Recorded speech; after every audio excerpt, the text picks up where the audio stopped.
Son of the Holy Spirit.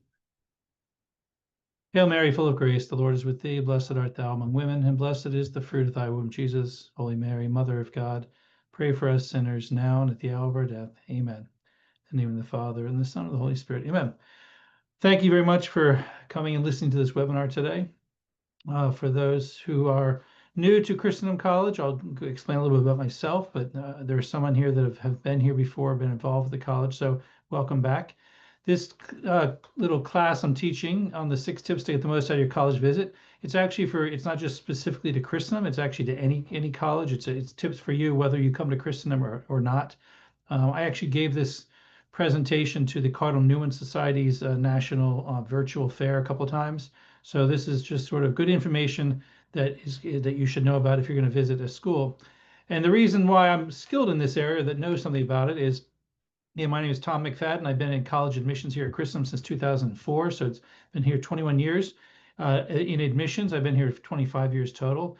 And I've had a lot of conversations with people about college, about what people want in college, what they should want in college, what they don't want in college. And so I'm here just to give you some advice about visiting colleges. Let me see, what's the next one? Sorry. I've had thousands of discussions with parents, as I mentioned. I'm married with 11 children, ages 8 to 33. So I've been a parent for a long time, and it seems like I'm going to be a parent for quite a while longer, getting the 8-year-old moved up to get college and going out.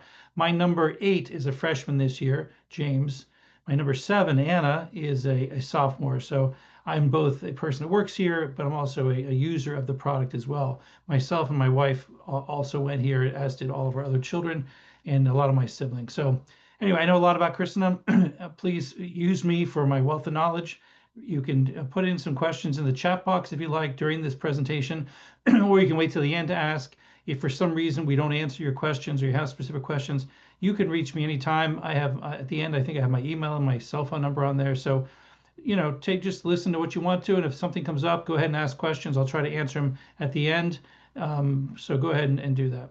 So to begin, the 6 tips we're going to ask you. The first one's going to be doing your homework, asking questions. So we just talked about that. We're going to say people watch, liturgical life, hang out with people, and then go to class. These are the 6 tips I'm saying when you go to visit a college. I want you to do these 6 things, and we're going to go over each of them to explain how you can do each of these things in a way that will benefit you. So to begin with, doing your homework. This is the most important part. So this is the stuff you do before you ever visit a college, before you ever, go and talk to somebody. You want to do some research on your own to figure out what kind of college it is, what kind of college you want. Check out websites. So how do you want the college to affect you? When you go to college, it's a 4-year term normally. It's going to change you into somebody that you hopefully pay money to be changed into someone better. You're going to get some great things out of it, great education out of it. Maybe your friends, maybe your spouse, maybe you're going to increase your spiritual life. Maybe you're going to go to some pro sports team. A lot of things happen during college. So it's important. How do you want the college to affect your life? So you need to figure out not what your brothers, what your friends, what your roommates from high school, if you're boarding school, do anything. You just need to figure out what is it you want to turn into? How do you want to turn out? What do you want the outcomes to be on all different types of levels, personal, spiritual, professional levels, other levels that you might know that I don't know about, and make 3 lists. So this is before anything happens. Maybe you've already started looking at colleges. Maybe we have to backtrack and say, okay, let's go back in time and create the 3 lists. This is not monumental. Same thing if you're saying, well, I have a meal plan I want to prepare. What do I want to eat? Well, I don't eat gluten, so I can't have meals that have regular bread in it. So that knocks that out. Or maybe I'm crazy about tomatoes, so let's do a lot of Italian food. So you need to figure out what you want. So must have. I don't know what you must have. You must have a must not have list, and then it would be nice if list. So if you create these 3 lists, this might take a little bit of time, but I promise you, if you do this, this will save you a lot of headache, a lot of hardship over the next coming year, or however long you're looking at colleges. So I don't know what you must have, but maybe you think you should have Catholic professors. Maybe you only care if there's Catholic professors teaching Catholic things. Maybe you don't care if there's non-Catholic professors teaching English, for example, or political science. That's up to you. Do you want good spiritual offerings, or does it okay? Maybe you want to just go to a Newman Center and it doesn't have to be the full immersion in Catholicism. Maybe that's what you like. That's up to you. You want good residential policies, like maybe you don't want intervisitation between the guys and the girls in the dorms, or maybe you don't care. Maybe you want there to be a dress code. Maybe you don't want there to be a dress code. Maybe you want to have alcohol on campus. Maybe you don't care. there's a lot of things that go on in schools and their policies about what they can do. You might say it has to be financially affordable, but your version of financially affordable is different from another person's financially affordable. But at least if that's something you must have, then write it down and maybe even write a number after. Like, well, here's what I mean by financially affordable. And then maybe you care if there's lots of Catholic students. So I don't know, create a list, whatever, make it really long, make it short, whatever you want to do. So here's the things I'd like to have that I must have, in fact, that is, I have to have this in a college. Then you say, what must I not have?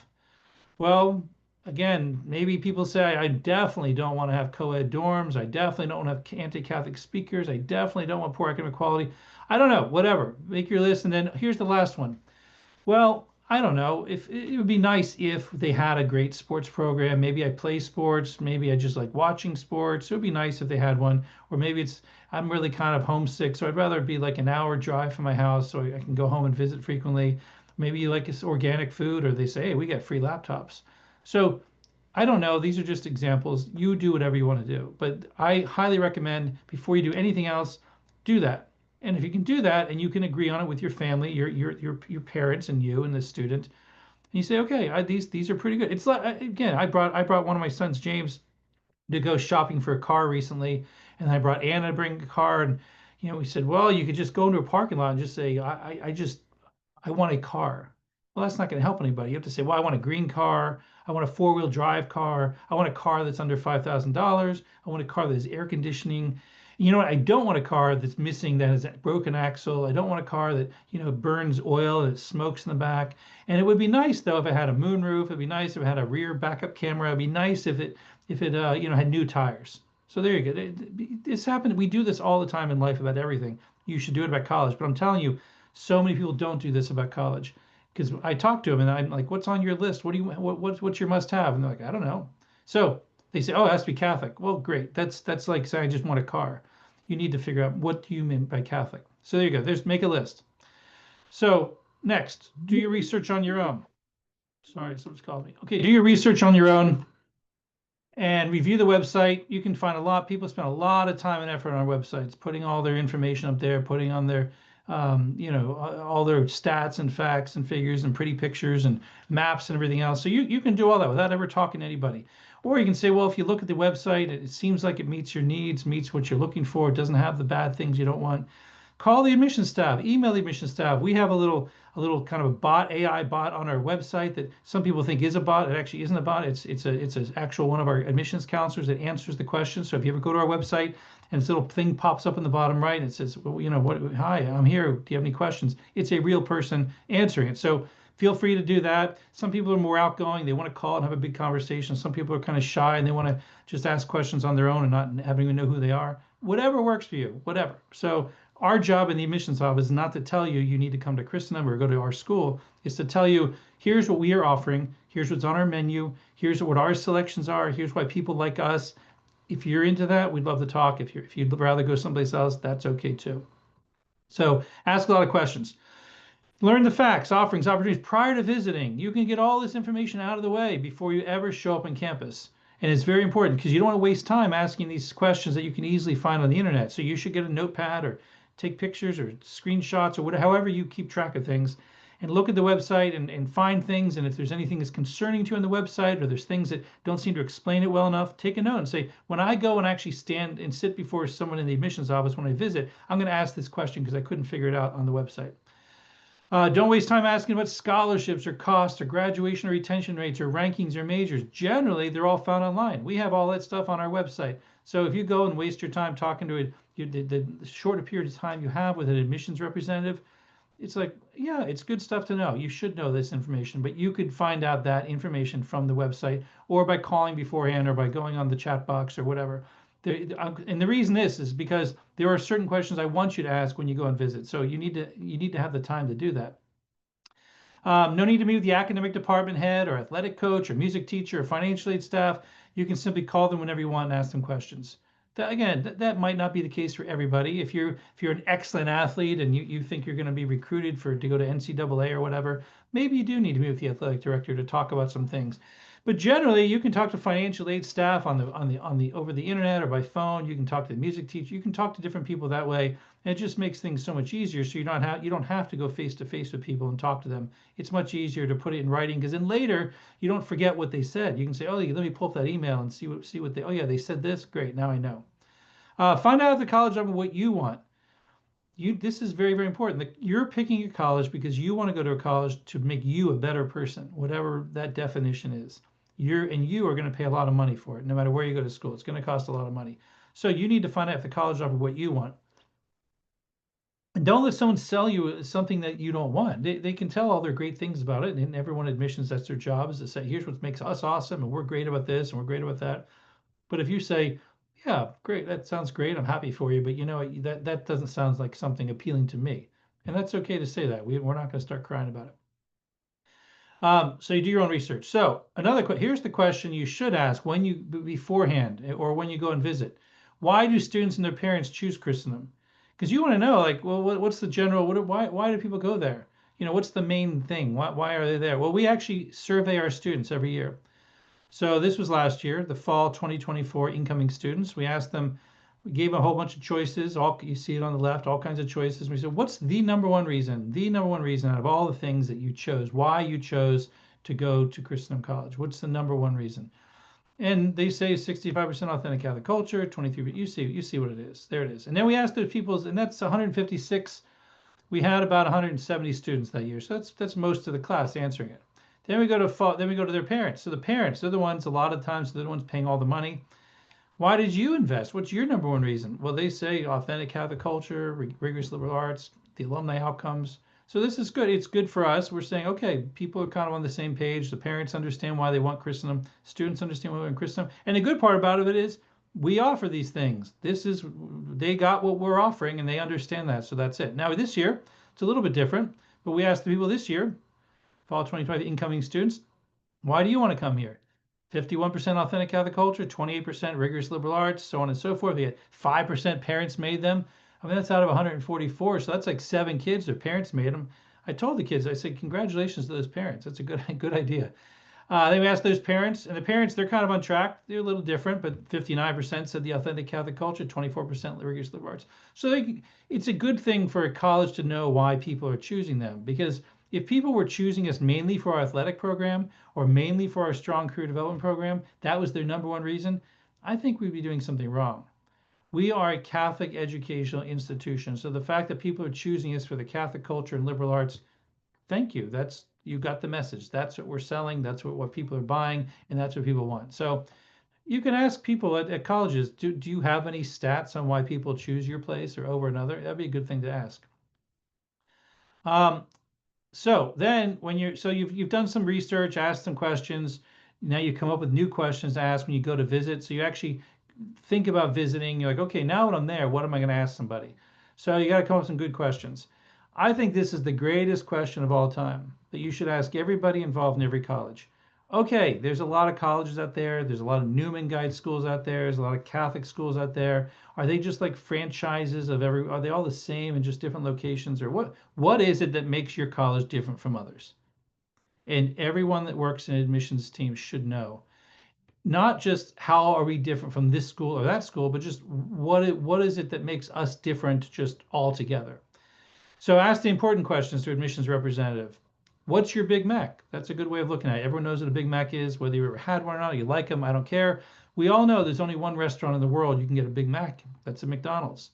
And so if all of a sudden you show up at Burger King and saying, "Can I have a Big Mac?" They're going to say, "Sorry, buddy, go next door to McDonald's." That's what they serve here. We serve the Whopper. We are the king of the Whopper. You can only get the Whopper here. If you want the Whopper, we're the only store you can go to. So you should ask a college, what is it that I can't get anywhere else? If I go to Christendom, if I go to Belmont Alley, if I go to Benedictine, what is it I'm going to get that I can't get someplace else? And they should be able to answer it. How does your college differ from this or that particular college? So maybe you sit down and say, you know what, I'm looking at 3 colleges. I'm looking at Franciscan University, Christendom, and Ave Maria University. We get that a lot. Hey, how are you different? Are you different? Are you the same? Oh, well, I don't know. We're just all doing good stuff. No. If you ever ask me what are the specific differences between us, I will tell you the specific differences between us in any of the Newman Guide schools. I'm in the business to do that. I'm here to help you wade through all the information that's out there and to help you get to an answer. And yeah. I'm going to admit it right now. I think Christendom is the best, but it might not be the best for you. It's the best for the people who come to Christendom, and my job is not to tell you it's the best for you because I don't know you. My job is to say, here's what we offer, here's what our menu is, here's our selection, here's here's what we're doing. If you're into that, we'd love to have you. You can ask, what types of students succeed here? Different types of students, they should know that. Well, yeah, the very much more, pious people and academically minded people, well-rounded people, people who are in athletics. I don't, they can tell you all kinds of stuff. And the reason that's important is you want to know, am I one of those people? Am I going to fit into this place? Because I don't want to go there and just be the lone person standing out. I want to fit in with everybody else to some degree. Are there things I could be doing now that would improve my chance of getting accepted or getting more scholarships, better financial aid? I had a girl visit yesterday. First thing she asked me was about the scholarship. Okay, I know what I can get. I know on the website I looked at, I can get an academic scholarship. I can get the president's scholarship. I know how much that is, but is there more? Is there something else I can be doing to get more scholarship? Because money doesn't grow on trees where I live, and I want to get more free money. So that's a great question. Ask the admissions person. They might know something that's not on the website or they didn't tell you about. What's the moral climate like on campus regarding drinking, fornication, pornography, drugs? I mean, look, those are realities. And you might say, but I'm going to Catholic college. They don't do that stuff at Catholic colleges. Oh no, they do it everywhere. They do it everywhere because people do it, and people are Catholics and people go to Catholic schools. Some colleges do it more, some care more about it, some try to promote things against it, but there's problems everywhere, folks. There's problems at every Catholic school. If you're thinking you're going to go to some school and it's going to be, some magic Catholic pixie dust being said, it's all going to be fine for 4 years, no sin kicks in. Wrong. Christendom College, for example, with 550 students, we have 2 masses a day and over 2 hours of confession a day. People sin. People sin. The great people at Christendom, they don't wallow in their sin. They don't just say, well, that's just what I do. And, I can't go to confession because it's only every second Tuesday from 3 to 3:05. They say, no, confession's tomorrow, confession's tonight for another hour. I'm going to go get out of my sin, whatever it is. But you should ask what the moral climate is like. What are people doing? Are the college alumni still practicing the faith, or are they in good marriages or vocations? That could be important to you. Maybe that's like, well, what's the deal? Your college is like a production unit putting people out. What are your people like? What do they do? Not just do they get jobs. I'll be honest, you can get jobs doing just about anything. But what are they like? What's their personality? What's their family life like? Are they still Catholic? At Christendom, we're proud to say over 96% of our alumni are still Catholic. And that's great. And they're great marriages. I think we've had over 600 and something alumni to alumni marriages, lots of children, 110 priests, 53 nuns. We've had a lot of vocations come out here, and it's great. We don't guarantee it. It's not something we, say this is what's going to happen to you when you're here, but it's great that we offer that. So you should ask questions like that, important questions. Here's one too. Why did you come here and why did you stay? So this would be for a tour guide or ambassador. If you the other one was for the admissions representative. We're paid. We're paid to tell you the good stuff about our college. But the students, well, they're the real deal. The students are the ones paying all this money to go to college. They're the ones experiencing it in real time. And so a lot of times you go to visit a school and there's a tour guide that's giving the tour of campus, and they probably are a student, or maybe they put you up with a student. We have student ambassadors that if you come to campus, we hook you up with one of these students and you stay with them and stay in their dorm and go to meals with them and hang out with them, go to their classes. Well, ask them questions, ask them different questions, because they're going to tell you like, hey, this is happening now. This isn't just some theoretical thing that the staff are talking about. So you can ask them, what other colleges did you look at before coming here? And why did you choose this one? What did you see was completely different about this school over something else? What do you do for fun on campus? Are there lots of groups or clubs to join? You going to college, it's not all praying and studying all the time. You're a human being. You need to have some fun. You need to be able to branch out. You need to broaden your life skills, abilities. So you should ask, what do you guys do here? It looks like a busy and cool place, but what am I going to spend my time doing when I'm not studying or praying or sleeping? What are some of the things you're not so happy about? What are there some things you thought would not have been offered here, or happened but have not happened, or happened but have not? So ask them, say, well, they told you this was going to happen, and now you're here. Is it actually happening? Is it really as Catholic as they said it was? Is it really as academic as they said there was? Is it really as holy as people said they? Whatever it is you thought, ask them. Did it turn out okay? Or are you a little disappointed in some areas? I know we tell our students, we're like, tell them everything, tell them the truth. We don't want anyone coming in here saying, but you said this, and it's not like that. We tell the truth. All our student ambassadors tell the truth. Everyone at our admissions office tells the truth. And we just want people to come in eyes wide open and say, yeah, here's what I'm expecting this, and this is what it is. And when we asked students last year, we did a survey to the incoming students after they were here about a month or two. We said, okay, you're here. Is it what you thought it was going to be? And it was overwhelming, like somewhere in the 90% said, yeah, it's what we thought it was going to be. There were a couple that were like, I was a little disappointed. And, you always get a couple, but over 90% said it is what it is. We're happy with that. Sorry, I drink water every once in a while. Do you regret your decision at all? Are you sad? Do you wish you weren't here? Do you wish you transferred someplace else? Are you disappointed you're spending all this money? Is it worth the financial investment? Ask the students these important questions. Ask them what the moral climate on campus is like. Hey, dude, what's your deal? What's your take? You're here as a freshman or sophomore. What do you see going on? Are there people going nuts all the time? Or are they most people trying to keep their act together and just, they fall every once in a while? But what's the deal? You should ask about that. And then, do you think that most students are trying to grow in virtue? I think that's an important question to ask. If you're on this webinar, there's a good chance you're Catholic, and there's a good chance you're Catholic. You want to grow in holiness. So you want to go to college that actually cares about virtue, cares about you growing in virtue rather than just, hey, do your own thing, man. You do your truth, I do my truth. You don't want that. You want someone to you want the peer pressure to be leading you towards virtue, truth, goodness, and beauty. And that's very important to find out if that's the case. And the students would know. 3, people watch. This is, some people call it stalking. I'm not going to say it's stalking. It's watching. It's taking in your environment to see. Because look, you can tell a lot about a place about the students that are there. You can tell a lot of places, but how the teachers treat people. You can tell a lot about a lot of things by watching people. I personally love going to airports and just go to eyeballing people and see what they're going to do and trying to judge what they're, are they going to be late for a flight or what are they going to do? Or, I don't know. It's just people. People are amazing. God made amazing people. Well, the people that come to these colleges are great people too, but they're going to affect you not more than your education. Obviously, your education's why you're coming, but the people you're with are going to affect your worldview a little bit. They're going to affect how you do what you do. And so it's important to know, are these your people? So take notice of how people react to you and others. You're a visitor on campus. Maybe they look at you as like, oh, who's this nuisance? You're coming here bothering me. I'm trying to study. I'm trying to pray. I'm trying to play. I'm trying to just walk along and look at my phone and watch some TikTok or whatever they do. Or is it like, wow, hey, you're a visitor, you're here, and they walk by you on campus and they raise their head and said, hey, buddy, good to see you, welcome to Christendom. Or they just blow you off. It's important for you to ask about that. But I see some people are putting some things in the chat. Again, at the end, I will answer the questions in the chat just so I don't lose my groove. Do these students look like your kind of people? And that's not, it's just everyone has their, whatever your kind of people are. I don't know. People just, that's why they come to visit. That's actually the number one reason people come to visit. They don't always have the greatest questions. They don't actually sure what they're looking for. They just want to know, like, are these my people? And again, I can't even explain what that means other than you're there and all of a sudden you're talking to people and seeing people and you're like, yeah, those are my people. Or you walk away like, yeah, I don't want anything to do with these people. And so I don't know what the definition, it's an internal thing. It's something it's hard to define, but you need to find out if they're your people because you're going to spend a lot of time with your people. Do they look happy? Are they friendly? Are they joyful? Or they look like they're miserable and they like want to die? Or they can't? Are they sad and miserable and depressed? There's a lot of people that college age that are that way. You want to make sure you're not around them or they're going to bring you down. Do they seem to be interested or engaged in their studies, both in and outside the classroom? If you're a learner, you're like, I'm paying a bunch of money to go to college. I want to be immersed in my education. I want to be engaged. I don't want to be in a class where I'm the only person raising my hand. Everyone's looking at me like, hey, what's that kid? We're just trying to get the class to be over faster. Why is he ruining it for everybody? No, you want to be in a class where everyone's raising their hand and they're all saying, hey, I have a question. Can we talk more about this? I'm so interested. This is amazing. It's blowing my mind.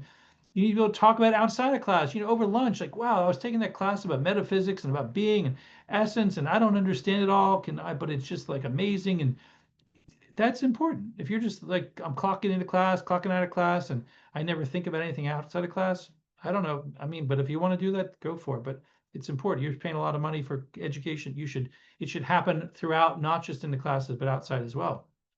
Do they seem to have the same interests and goals that you have, whatever those are? And by interest, I don't mean, oh, they're all into, soccer, they're all into playing shogi chess, or they're all into, knitting. It's not that. It's the interest meaning goals, worldviews, interests in what you want to do when you get out of here and grow up and have a great family or get involved in the apostolic community or save the world or whatever. You just have to kind of figure out what are the goals or grow in virtue while you're a student or, go to daily mass, the things that are bigger and better than just, your particular interests. Oh, we like pizza together. Great. We're going to be best friends. That's no good. Are they immersed in their phones or walk around with earphones all the time? this is something, unfortunately, there's no problem with look at your phone. There's no problem with watching things on your phone or laptop or listening to things in your phone. People do it all the time, but are they doing it in the just when they're around other people?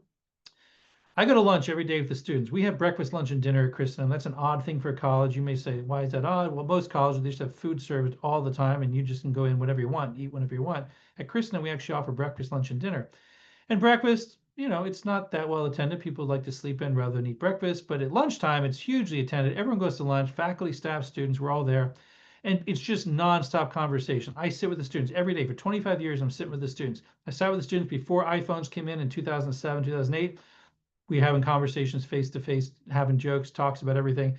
Even now, 20 years later, still with the iPhone, people have their phones on their table, they're in their pocket, they're someplace else, and we're still having real conversations, talking about real things as real human beings. That's a very cool thing because people say it doesn't happen like that at other colleges. So it's important when you're walking around, are people engaged in reality or are they in their virtual reality?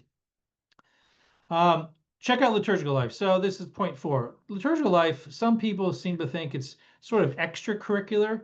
I mean, it is extracurricular, and you're not getting grades for it. It's not actually part of the curriculum. So yeah, it is extracurricular, but it shouldn't be extra like an add-on to your college experience. It should be a very, very important part of your college experience. Just it should be an important part of your life. And so every college out there, so you go to a secular school, maybe they have a Newman Center, maybe it's a not a very beautiful chapel they've made in some administrative building, and they like, well, this is the best we got. Maybe you have to go off campus to a place because they don't have Catholic stuff on campus, and you don't know, Father so and so is the priest, and he's not sure how to say mass or whatever. That happens places. Maybe you go to a Catholic college and university, and they have, maybe they have one mass a day, or maybe they've, guitar music or piano music, and maybe you're into that. And that's awesome. Or maybe you like Gregorian chant, and maybe you want to go someplace that says that, or maybe you're in the traditional Latin mass. Well, where is that going to be? Maybe you just like the Novus Ordo, but beautifully done. So it's important to actually find out all that information because each of the colleges has a different liturgical offering. So, and you as an individual, you worship God differently than other people, and God speaks to you differently than he speaks to other people. So I have a son who's a Benedictine monk priest. I don't know if the Benedictines are the best or the greatest or the whatever. I don't. All I know is for my son, they were the best. He understands God the way Benedictines do. He worships God. He loves it the way the Benedictines do. But what's to say a Dominican isn't just as good or a Franciscan or whatever? And it's all just a different way of looking at the spirituality, spiritual life. It's important for you individually. So each college, you should look at the college outside of its academic life and its social life and its fun life. How is the liturgical life going to affect me? Because I'm going to tell you, it's going to, ultimately that's the most important thing that comes out of that you're at this time in your life.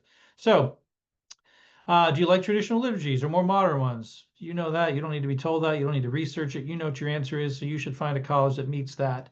Are there ample opportunities for communal prayer and sacraments like Mass, Rosary, Confession, Divine Office, Adoration, Chaplet? You might just assume they have them, but don't assume anything. You should say, well, do they have it? And not only do they have it, does anyone go to them? Is it actually communal, or is it like, well, they offer the rosary, and every night there's two people saying the rosary? Great. A rosary said anytime by any number of people is awesome. But it'd be nice to go to a place where lots of people are getting involved because then it makes you feel, gives you the support you want, helps you realize, that Catholic Church is universal and bigger than you or bigger than your homeschool family or your school or whatever. Do many people take advantage of these offerings? Here at Christendom, we have daily mass. We have a big, beautiful chapel. I don't know. I mean, we have a 7:30 mass as well. I never go to that one. I go to 11:30 mass, but I would guess that 60 to 75% of our students, I know it's a big range, probably go to daily mass or at least multiple times during the week. And again, no one has to do it. I get it. No one's getting judged for it, but it's kind of nice if you can, and if you can get an opportunity to do it. So we have some people that are like, yeah, I'm kind of busy doing other things, or I have a job working in the kitchen. I can't go during mass time. So of course they go on Sunday, which is their obligation. But you just again, you're trying to find your people, and you want to know if this is it. Um, how was the homily at Mass or the music? Was it like, oh, that was kind of fluffy, or this music was, oh, I hope I never hear that again, or that person couldn't sing, or the tambourine was ringing in my ears, whatever. I don't know. Whatever you want to know, you should think about it. You should make sure you hit the Mass circuit whenever you go to Mass, so you can figure out if this is your type of Mass. Does the liturgical life spill over into the lived life of the students? Or is it just something you do in church? Catholicism is a way of life. It shouldn't just affect your chapel life, your church life. It should affect your life. So, are there dorm rosaries? Are there processions on campus? Do they celebrate liturgical life and culture? Do they celebrate saints' feast days? Do they have, do people wear scapulars, miraculous medals, or just is there stuff going on that is it's like you're Catholic. Your religion should be part of your life, not just when you clock into the chapel and clock out of the chapel. So you should find that out. Number 5, hanging out in the dorm. So, you're going to spend, when you go to college, and you may not know this, but when you go to college, a lot of classes are 3-credit classes or 4-credit classes. What that means, a 4-credit class normally means you're in class 4 hours a week for that class. A 3-credit class means you're in class 3 hours a week. So if someone says, yeah, I take 5 classes and they're all 3 credits, that means you're taking 15 credits. And for 15 credits, it means you're spending 15 hours a week in class.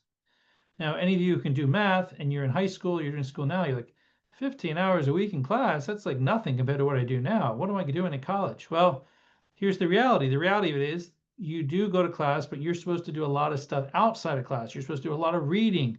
You do all this information before class. You do studying before class so that when you get to class, the teacher can summarize it for you, hit the high points, answer some of your questions, give you an understanding of it, and then you can move on to the next topic and then do homework again the next night and go back and do it again.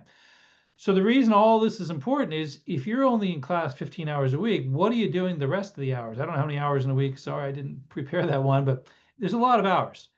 Well, you're hanging out in your dorms, you're hanging out with people, you're going to mass, you're sleeping. And so hanging out in dorms is a huge thing. I mean, even if just sleeping is 8 hours a night, well, most college students don't get 8 hours a night, but if you did, it would be in the dorm. So how do people use their free time?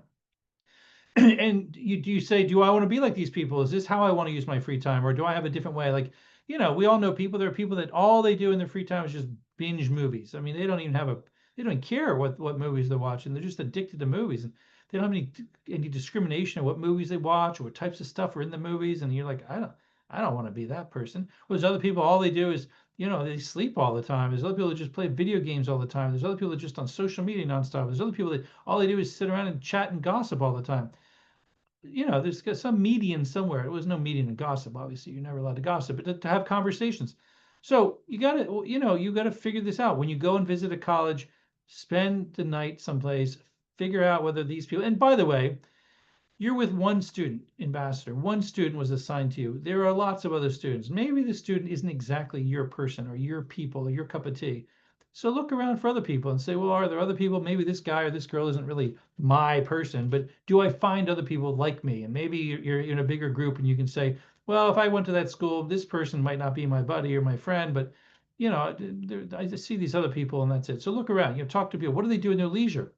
Is everyone plugged in all the time? What kind of media, if they are, what are they watching or listening to? Is it all like death metal or Ozzy Osbourne or whatever? I mean, whatever. Just ask the questions, find out what it is, and if you're all into that, that's great. But if you're not into it, you should know that. Does good conversation take place? What are people talking about? Are they just talking about stupid things or banal things or just girls or music or cars or things that like secular people talk about? Or are they talking about any higher things? Is there real conversations? Are people really gaining true friendship rather than just utilitarian friendship? And that's important to know too. Are guys and girls going to each other's dorms? A lot of Catholic colleges. So the Newman Guide has, I think they list 14 residential colleges in there. There's only 4 colleges in there that do not allow men and women in each other's dorms. Christendom is one of them. But if that matters to you, I don't know. Guys like to have their place and do guy things, whatever that is, and girls like to do girl stuff, whatever that is. And it's kind of nice for people to have their own friendships and their own way of life. And then during the day, outside of dormitories, you can have your interaction with the guys and girls, which is great as well. Do students stay up all night? Do they go to sleep at reasonable times? And reasonable, when you're in college, I'm not sure what reasonable even means. But those are questions for you to ask and say, wow, these people the dorms are loud and crazy all night. People are yelling and screaming. Or maybe it's like, this is the quiet place. I'd rather have a little more action. So you can ask those questions. How's the norm level and the cleanliness? Again, depends on you. You might just be like, wow, these people are slobs just like me. I love it. I can't wait to be here. Or maybe you're like, I can't even handle this. There's an extra wrapper on the floor and it's driving me nuts. So you're going to spend a lot of time there. You better find out if it's going to work out for you. Do students respect each other's privacy? Is there any theft going on? Are people ripping out people, stealing their laptops or trashing their clothes or eating all their food in their dorm fridges or whatever? That's important to know. And six, sit in on classes. So obviously, you might say six. You went to the last. This is none is more. The only ones that's most important is the first one about check writing your list. That's you have to do that one first. The rest are just there's no order. I just came up with this order, so I'm not saying anything about it. But sitting in class is very important because obviously that's you're going there for college education. You need to learn some stuff. You need to figure out if these are the types of things you want to learn about, and these are the teachers you want to learn about. So the academic life, of course, is the heart of the education. Did it seem like students were into the classes? I've had people, I don't know. I've been at Christendom for most of my life, and I haven't spent a lot of time at other colleges looking at, but I've had lots of students who have visited other colleges or people who they kind of were they came to Christendom, they're kind of like, the grass is greener someplace else. They go someplace else, they come back and cry like, oh my gosh, I thought Christendom had some issues, and I went to these other places. I'm like, Christendom is amazing compared to that. So they're like back in action, like, okay, things aren't better. So people, people have a lot of different opinions in their minds about, well, it should be like this, could be this way, and no one's saying you're wrong. Just you need to figure out what you want. So did it seem like the students were into the classes? Do they all have their heads down? I had a professor. He teaches. He's a philosophy professor at some Catholic university, who was visiting Christendom. He was visiting a couple other Newman Guide schools, and he came to tell me that at one of these Newman Guide schools, he said he was sitting in the back of the classroom, and all these people, almost everybody, had their laptop open during class, and they were all playing video games or watching movies. Can you believe it? I mean, it happens, and teachers up there, they can't see what's on the laptop, and nobody cares, and they're just kind of going through the motions, clocking in, clocking out. That never happens. Well, I'm not going to say never happens. I'm sure it happens at times, but almost never happens at Christendom. So our students are into their classes. So find that. If you're into classes, you want to be in a place that academics matters, find that school. Did the professors seem passionate or enthusiastic? Or are they just reading their notes and phoning it in, as they say? Next, it's like, okay, blah, blah, blah, blah, blah. This happened next. This happened next. It's like, well, I could have read that in a book, dude. This isn't my thing. I want to be inspired by you. I want to feel passionate about this. This is important. This is incredible education. I want to learn a lot about it. I want to look at you as a mentor. Where the class size is too big, too small, just right. Some colleges have classes that are 300 students. Some have classes that are 2 students. I don't, go into whatever. Here at Christendom, we have a core curriculum. Most of the freshman classes are right around 22 students. In some of the upper division classes, once you get your majors, there's sometimes 10 to 15 students. Maybe you're like, that's kind of small, folks. I'd rather hide behind a pillar so the teacher doesn't see me. Well, Christendom probably won't work out for you. Go to a bigger school where you can hide in the back and watch videos if that's what you want to do. So that's important to find out. Was there time to ask questions or discuss topics in class? To see, is there any engagement, or is it just some teacher standing at the end of the place dictating stuff, wah, wah, wah, wah, wah, and then the bell rings and they move on, and there's no engagement, there's no back and forth. I don't know what you want. I know a lot of these private schools, they have engagement. It's good to be able to raise your hand, ask a question, get follow-up. Sometimes the teachers even say, you know what, that's a great question. I don't have time to answer it now, but come to my office hours when I have it later today and come and see me and we'll talk more about it. Well, that should be an impressive thing to say. I want to do that. He's the professor and graduate student. They're called teaching assistants, a TA. Sometimes bigger universities that have a PhD program, a doctoral program, they have teachers who are in training to be teachers called teachers assistants, and they teach freshmen. They sometimes teach sophomores, and they're not real teachers. They will be eventually once they get their doctorate, but they're sort of like, this is part of their payment for their education. They have to teach the classes, and there's nothing wrong with teachers assistants. They will someday become teachers, and they'll probably be great at it. But many of the colleges out there have full professors teaching all the classes, and they're kind of our professionals, and they're the people we want influencing our students. So if that matters to you, ask about it. Did the subject matter interest you and seem challenging? That's if it was boring to you, there's a good chance it's going to be boring to you when you come as a student. Are the people known by name by the professor? Are you just a number? Is someone like, hey, you, row number 3, second seat in? Or do they actually call you by name? Is there a relationship? You may say, does it matter? Well, most people that come to Christendom thinks it matters. People who go to private school generally thinks that aspect matters, because if they want to just be a number, you can go to George Mason University and be one of just a number and nobody cares. But if you want to if you go spend money to go to a private school, generally they kind of want a little attention from somebody. Is Catholicism integrated into the subject matter? Meaning not just is the teacher Catholic, or we're just teaching Catholic theology or philosophy, but is it when we're talking about political stuff or we're talking about historical things, or we're talking about literature, is the Catholic faith brought into those classes? And you may say, well, it doesn't have to be. I don't care. Well, great. Now you know. But if you do care, you should find out and ask that question. So here at Christendom, for example, that is our Big Mac at Christendom College. Our Big Mac, the thing that we offer that no one else offers, is we teach everything from a Catholic point of view whenever humanly possible, because we are attracting good Catholics who want to come here and become better Catholics so they can go out in the world and have a good Catholic worldview so they can re-Christianize society and make the whole rest of the world Christendom. And in order to do that, you need to have a complete outlook and Catholic lens to be able to do that. And so that is why we exist. Everything is taught from a Catholic point of view. It's like a Catholic immersion program. And that is what we offer that no other college that I'm aware of even says that they offer. So that is our Big Mac. So if you were to sit in my office and ask me, what's okay, McFadden, what does Christendom do that no one else does? There it is. I just told you. Now maybe that doesn't mean anything to you. Maybe like, yeah, whatever, boring.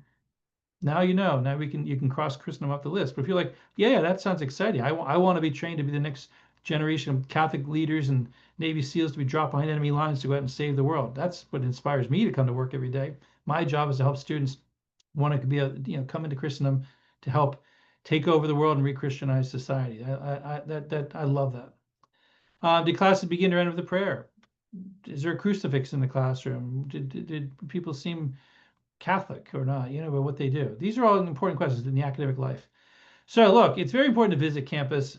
Visiting campus, I don't know, we have some people that haven't visited campus that come to Christendom, and they're kind of like they're a little bit lost when the first couple weeks, like, oh yeah, I've never been here. I don't know where this building is. I haven't talked to anybody. But most of our people have visited Christendom and they visited elsewhere because it's important to be able to compare and contrast. So we highly recommend visiting once you create your list and you create your top schools of ones that meet your needs, ones that don't have the things you don't want, and whatever's.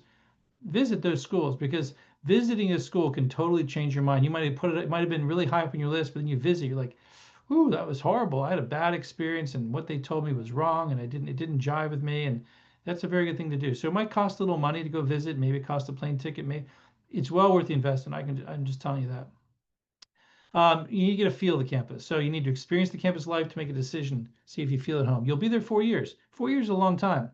4 years, think about 4 years ago from today. You're like, I was like a baby, whatever. So 4 years ago, 4 years from when you go to college, you can be a mature man or woman who's going out into the world, getting a job, living outside your family. You have to pay taxes, you have to buy cars, do health insurance, you have to do big boy and big girl things, and you have to, join a parish. Like you need to get some things together and you want to be affected by it. So you want to know if the experience there is going to help you become that person you want to be. Colleges offer day and overnight visits, open houses, scholarship events. You can visit multiple times. It's not just a one and done. I think it's very important to be able to visit many times because to get different feels. So some people, we have open houses that what they do is the open houses are, they talk about, we have a show sort of, we put presentations on kind of like we're doing now. But then we also, give talks and kind of not fake classes, but different classes. And so it's a matter of saying, that's one way. But then the other one, the day and overnight visit, you get to sort of see the place as it is. You get to see the actual movement of the people moving and coming, going, and people. You get to just get the whole feel of the way of life. Scholarship competitions, generally, again, there's more of a show that goes on to it, but maybe you like that idea. So I think it's good to go to a couple of different ones, to be honest, when you go to it. So think about that. Many colleges assist with your travel arrangements. They pick you up at the airport. They take care of your dietary needs on campus. So, yeah, you have to pay. You have to pay for your plane ticket or your gas to get there. But frequently, colleges take care of the whole thing that comes after that. So, don't assume that, oh, I have to somehow rent a car. My parents have to come with me. Most of the people that come to visit Christendom, their parents don't come with them. I love it when parents come to visit. In fact, one time I actually had only the parents came to visit. I'm like, really? You're flying up here from Texas and you're not even bringing your kid? Like, no, we're coming to check it out first. I mean, if we don't like what we see, we're not sending our kid to this place to visit. I'm like, wow, congratulations. I've never heard of that before, but that's a great idea. So, parents should get an eyeball in the place too and say, what is this place? Is this something I want to do? Parents should get a feel. And parents know a lot more than the kids. Sorry, kids, but parents haven't been there, done that in so many areas. So you should be able to, look into it and visit it too. So if you can come as a parent to visit, I highly recommend it. And the kid can go off and live with the students and stay, and the parent can stay in the dorm or whatever. So I recommend that. Um, Again, overnight visits, I don't think you should just do a day visit. I mean, maybe some schools that's all they offer and whatever, but I think you need to see what goes on in the dormitories. I think you need to see what happens after the lights go out, so to speak. I think you need to see that because it's going to be very telling. Just that's all I can say. You need to figure that out. And then come with some follow-up questions to ask. So after you visited, you should be able to take some notes and say, yeah, I saw this thing happening. What's up with that? Or, I ran into this one student. They were saying, you don't do this or you do this or whatever. Ask some follow-up questions when you go there. Go home and if you come as a student without your parents, um, ask your parents. When you get home, say, look, let me talk about my parents. I'm going to tell them all about it. And afterwards, ask your parents this. Say, Mom, Dad, was I smiling when I was talking about my visit? Did I look happy when I was recounting my experiences? Or did it just seem like it was like, blah, blah, blah. It wasn't that great. I wish I wasn't there. It wasn't exciting to me. Now, again, different people are more emotional than others. People have more expression than others. But if you weren't smiling about it, it's kind of you sort of have to a little bit fall in love with the place. I'm not telling you should date or not date, but someday when you do, you're gonna know when you like someone or you fall in love with someone because it's gonna make you feel different than just being a friend with somebody. And so going to a place like Christendom, it's important we're not just another college you clock in and clock out of it, or you just go to. You join our family. You're part of us. You're a crusader for life. And so as a result, I tell these people, I say, when you go home after tell me that you visit son, daughter, blah blah blah blah blah blah blah blah. If they just say, yeah, it was fine, whatever. I, I don't think you should come here. You shouldn't go to that college. You should not go to that college. If you don't seem excited, you're not happy, there's a good chance you shouldn't go there. You should find a college that makes you happy because ultimately that's our calling in life, to be happy, to get to heaven and be a saint. So for those of you who went to the summer program, I know you've heard this before, and I'm sorry for those who haven't gone to the summer program, but there's a special scholarship for them. And I just want to remind them, since I have you on the screen right now, any BWE alumni, Best Week Ever alumni who visits this semester and completes their application by October 1st can get $2,000 a year scholarship. For any of those who missed out on this or didn't know about this, if you have any siblings, tell them to sign up for a Best Week Ever summer program because this is an opportunity that you get this special scholarship for having done that. Also, any of you can come back and visit for the Padre Pio Full Tuition Scholarship Competition, which is on March 28, 2026. But again, you need to first visit us this fall and apply by October 1st in order to gain the 2,000-year scholarship. That's for the BWE. But anyone else that's watching this can participate in the Padre Pio if they meet certain credentials, certain scores. They apply by December 1st. There's certain things you have to do that are on our website. So there's opportunities for extra money all around for different people, and we highly recommend people do that. So even if you come to visit this fall, you want to come back again on March 28th, you're going to have a great time. It's an awesome event. So there it is. There's my email, tmcfadden@christendom.edu. I answer my phone. I'm addicted to it most frequently. I was looking at it here because I'm supposed to tell you something about upcoming webinars. So you can text me if you like. You can call me. We can talk more about anything you'd like to do. And I respond to my own emails. It doesn't go through an assistant or secretary or anything like that. But we do want to make sure that you are fully informed about what Christendom is about because that is very important. Let me see. Well, first of all, does anyone have any questions? Looks like some people were asking questions and someone was answering along the way. The next, again, questions, there it is, T. McFadden at Christendom, cell phone, text, anytime, whatever. I'll answer anytime from 8 a.m. to 10 p.m. I'm here for you whenever I can be here for you. The next webinar is coming up. We have one on the 23rd of September, Faithful to the Core, Understanding Our Core Curriculum, and that's with Mr. Phillips. Then on October 7th, coming up on the Feast of Our Lady of the Rosary, Studying Abroad with Christendom in Rome in Ireland with our Associate Director, Ben Marsh. And then on the 14th of October, the cost and affordability. That's always a popular one to figure out how you can afford Christendom with Mr. Phillips. So again, here at the admissions office, we are here for you. We're here to answer your questions. Do never think there's a stupid question. You might be shy about it, but ask any question you want. Our job is to tell you the answer. So since there's no more questions, it looks like they've all been answered. Oh, someone's asking something now. Let's see what we got. Yeah, these webinars are recorded. They are on our website. Yeah, they're recorded right now. They're going to be on our website. They're probably going to be on our YouTube page. So, and then we also email them out. So all the recordings that we do, you can access anytime you want. I mean, it'd be great if you watched in because it makes us feel like better people and know people love us and we're humans and we're delicate. Anyway, just joking about that. But no, we send these things out. to anybody on the through email, and then also put them on our YouTube page. So you should be able to find them. And if there's some topic that you'd like us to do a webinar on, or something that you think would be more people might like, we'd be happy to hear that too. And if you as a family say, there's a couple of friends of mine that are interested in Christendom, I'd love to just have a one-on-one Zoom call with someone from the admissions office. I'll do that anytime. It's 7 o'clock at night time. I'll go pour myself a glass of wine. We can have a conversation. You can drink a glass of wine. Well, not the kids, of course. And we'll talk about it in your living room if you'd like to. So there's nothing we won't do to help you understand Christendom College. We're a very personable office. We're here for you. We want you to know everything about Christendom. And we just want you to ask as many questions as possible. So thank you very much for tuning in. Let's end with the glory be. In the name of the Father, and the Son, and the Holy Spirit. Amen. Glory be to the Father, and to the Son, and to the Holy Spirit, as it was in the beginning, is now, and ever shall be, world without end. Amen. Thank you very much for watching. We'll see you later. God bless.